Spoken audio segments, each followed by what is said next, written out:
যেখানে যাই গাইস, পোলা মানুষের জ্বালায় একটা ছবিও তুলতে পারি না। ছেলেরা যে বলেন না, এই যে মেয়েরা খালি ঢং করে ছবি তুলে, এই যে দেখেন আপনাদের অবস্থা। আর এই যে দেখেন সেলফি ক্যামেরা ড্যান্স স্টেটে এখানে একটা নাচে নাচে ভিডিও করতে চাইছিলাম, আর এই ছেলেটার জ্বালায় সেটাও করতে। যেখানে যাবেন শুধু পোলা আর পোলাদের ছেলে, পোলারাই গেছে ছবি তুলতে আর মেয়েরা তো নাই বলতে গেলে। তারপর পোলারা বলবো মেয়েরাই ভিডিও করে বেশি, ছবি তুলে বেশি। এখন দেখেন আপনার এই যে হাতে নাতে প্রমাণ দিয়ে পোলারা কেমন জানেন, শুধু মানুষের মানে মেয়েদের ছবি তুলে দিতে তাদের বিরক্ত লাগে, কিন্তু নিজেরা হাজারটা ছবি তুলে ভরে। এই যে দেখেন আমার প্রিয় আইসক্রিমের সাথে একটা ছবি তুলবো, সেটাও করতে পারি নাই, কারণ সেখানেও তারা এই ধাক্কা থেকে শুরু করে দিয়েছে। ভাই বাণিজ্য মেলায় গিয়ে বুঝলাম ছেলেরা আসলে কতটুকু ছবি তোলার। এটা ছিল রাত্রের বেলা, আর রাত হইতে হইতে কিন্তু অনেক অনেক ভিড় জমা হইতেছিল। আমরা গেছিলাম পুরা 2টা থেকে 2:30টার দিকে, ভিড়টা একটু কমই ছিল। এদিকে আমি দৌড় দিয়ে আর্মির কাছে চলে গেছি যে ভাই আপনি দাঁড়া দাঁড়া কি করেন, আমার একটা সুযোগ করে দেন ছবি তোলা, পোলাদের জেলা তুমি ছবি তুলতে পারি না। সামলানোর আর্মি আজকে বাণিজ্য মেলা সামলাচ্ছে। অনেকক্ষণ ঘোরার পরে একটা সুন্দর দোকান পেলাম, সেখানে 120 টাকা করে জিনিস বিক্রি করতেছিল, আর এই ব্যাগগুলোর প্রাইস ছিল 150 টাকা। বাণিজ্য মেলায় মাত্র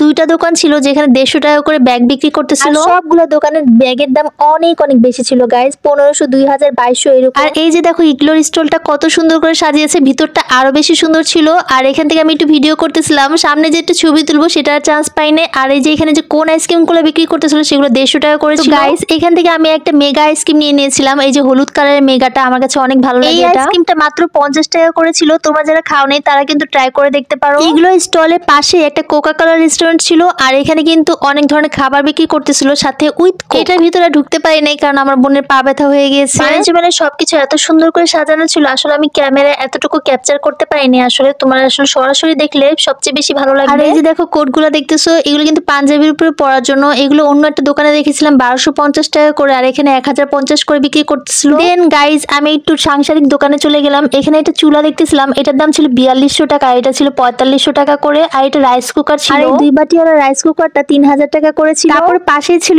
স্টিলের অনেক হাড়ি পাতিল, আর এগুলো এত সুন্দর লাগতেছিল গাইজ, কবে যে আমার একটা সংসার হবে আর আমি এগুলো সব কিনে নিয়ে যাবো জামাইকে ধরে। পাশে একটা দোকানে বেতের মুড়া, ঝাড়ু এসব বিক্রি করতেছিল। আর এই যে সুন্দর সুন্দর কালারফুল ঝাড়ুগুলোর প্রাইস ছিল 100 টাকা করে। প্লাস্টিকের না, এগুলো কিন্তু কাঠিগুলোকে রং করে দেওয়া হয়েছে। সম্পূর্ণ বাণিজ্য মেলার মধ্যে আমার কাছে স্যাভয়ের আইসক্রিমটা অনেক ভালো লেগেছে। আর এটা ছিল স্যাভয় ক্ষীর মালাই আইসক্রিম, এটা কিন্তু অসাধারণ মজা, তোমরা কিন্তু এটা কখনোই মিস করবে না। যদি যাও তাহলে অবশ্যই খেয়ে নিবা। শাহী ক্ষীর মালাই আইসক্রিমটা মাত্র 100 টাকা করে ছিল, অল্প একটু থাকে তারপর কিন্তু অসাধারণ। এদিকে আমি আইসক্রিমটা হাতে পাওয়া মাত্র এটাকে খোলার চেষ্টা করতেছিলাম, এত শক্ত হয়ে আটকা ছিল। মানে শীতকালে সবকিছু অনেক শক্ত থাকে, একদমই গলতে চায় না, আর এটাকে আমি একদমই উঠাতে পারতেছিলাম না। মুখে দেওয়ার সাথে সাথে কি যে মজা গাইস, উফ তোমরা অবশ্যই খাবা। আইসক্রিম এত মজা হয়, উফ কি যে ভালো লাগছে। আজকে ব্লগে এই পর্যন্তই, কালকে নাবিস্কো থেকে কি কি বিস্কুট কিনলাম আর কিভাবে বাসায় আসলাম সেটাই তোমাদেরকে দেখাবো। থ্যাঙ্কস ফর সবাইকে, আসসালামু আলাইকুম। সবাই আমার জন্য দোয়া করবে, ভালো থাকবেন। আর হচ্ছে গিয়ে যারা ইউটিউব থেকে দেখতেছেন সাবস্ক্রাইব করে দিবেন। Thanks for watching, tata.